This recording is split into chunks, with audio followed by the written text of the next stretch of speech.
wide receivers, like I said, as I just told you on Thursday, had a complete show, and we wrote a specific article about it because it was really, really, really impressive. And that ended up actually being one of Florida State's best spring practices ever. It was definitely the best spring practice that I've attended, although this was my first year, but at least under Mike Norvell's tenure. And Norvell almost wanted to say that it was the best one that he's ever had, maybe in college even. That was a really impressive Thursday practice of guys making plays on both sides of the ball. It just happened to be that, at least for the wide receivers, they were making some acrobatic grabs. And the reason they were making these, they had to be acrobatic because the defenders were putting themselves in great positions. This wasn't just boom, they had 5-yard lead on them, 10 yards, or just broken coverage or anything. There was really good coverage from the DBs on these routes that these wide receivers were running. But Micah Pittman, I don't know what got into him. I don't know if Norvell had to sit down and talk with him. I don't really know, because I know Coach Norvell during practices is really, really dialed in on Micah, and I think he sees a lot of potential in him. I think maybe Norvell's looking at FSU Twitter and seeing how much they're talking about him just being a special teams guy. He's just here to help out special teams and may get into that wide receiver rotation to make an impact. But by far, the last two practices and in that spring scrimmage, he's been the top tier wide receiver. And, that's kind of going back to Johnny Wilson too. He also is starting to get back into another groove and is impressing very, very well. And so just to have transfers coming in and connecting well with Jordan Travis is a really good thing to hear. I'm not saying this is the case, because who knows what's going through, Micah Pittman's brain. So I hate to conjecture on something like that, but comes from another team.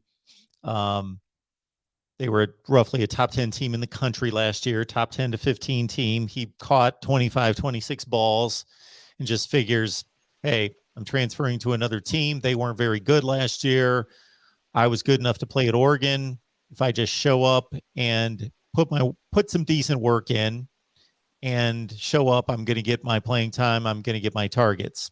And maybe takes a little bit of a wake-up call to say, nope, got to really apply yourself. Again, I'm not saying that's what happened with Micah Pittman, but it wouldn't be unreasonable to think that happens all the time with players coming from one program to another, especially if they maybe foresee, hey, I've already proven it somewhere else, and I had my playing time, I had my targets, and now I'm going to another program that's pretty much in the same class and actually having a bit of a downturn here recently, so I should be able to show up and play. Yeah, and it seems like the chemistry thing for J-Trav, it's really strong with Malik McLean, who's had a solid spring too.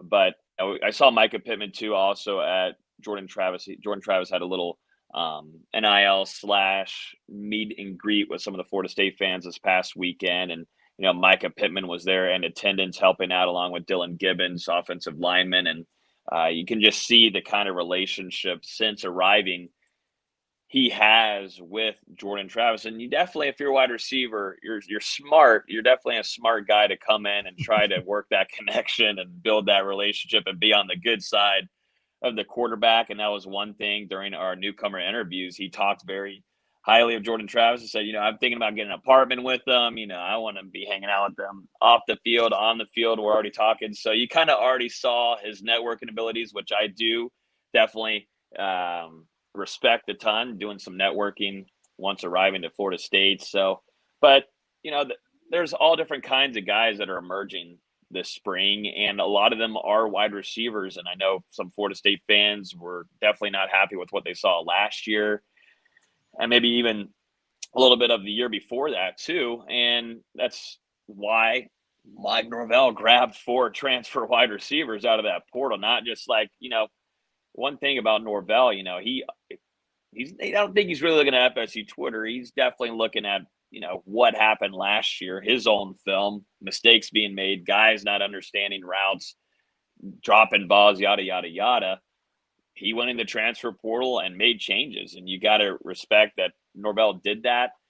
But I will say, are some of these veteran guys that are on the roster that have been around for multiple years just kind of saying, "Ah, screw it, I'm just going to do the spring and transfer. I just might as well transfer now." That has not been the case for any wide receiver in this rotation whatsoever. Ontario Wilson has had a really, really solid spring. I thought that out of the veteran group, probably Ontario Wilson has looked the best. Keyshawn Helton has had a few flashes here and there. And then you've got other guys like Portier, who I thought on Thursday was the second best wide receiver. And then you've got Jordan Young, who still makes flashes throughout practices. So there's not a intention on, hey, these guys came in, I'm just going to kind of just go with the flow now and probably hit the portal. They're ready to compete, and that's exactly what Mike Norvell wants to create at Florida State. He wants to create competition 24/7. As you probably listened to that a little bit of that press conference yesterday, Mark, he's not pleased with just slacking. I think I forget, I even listened to it earlier, but he was talking about, you come off of a really physical spring scrimmage, and then you come into a Tuesday practice and you don't, you're not wanting to make plays again. Saturday, cool, you're in Doak, you got all the highs there, you got the drilling, but why don't you do the same on Tuesday and continue to add on a 1%, like Mike Norvell says? And that's something that I can tell you 150%. This guy is definitely a lunatic. He's crazy. He needs to be checked, but I don't think he's going to allow that. He is going non-stop. He's the loudest person at practice. He's going to every drill, in your ear, talking to you. If you just caught an 80-yard touchdown from Aaron Rodgers, you'd still go talk to the wide receiver, tell him to get up and go finish the play, and then you've got to run back and get back to the play. You got to get going. You can't stop. And that's just who Mike Norvell is. And that's why a lot of people inside the program and maybe some of the media like us see that there is definitely a promised land in the future. There's definitely a very bright future.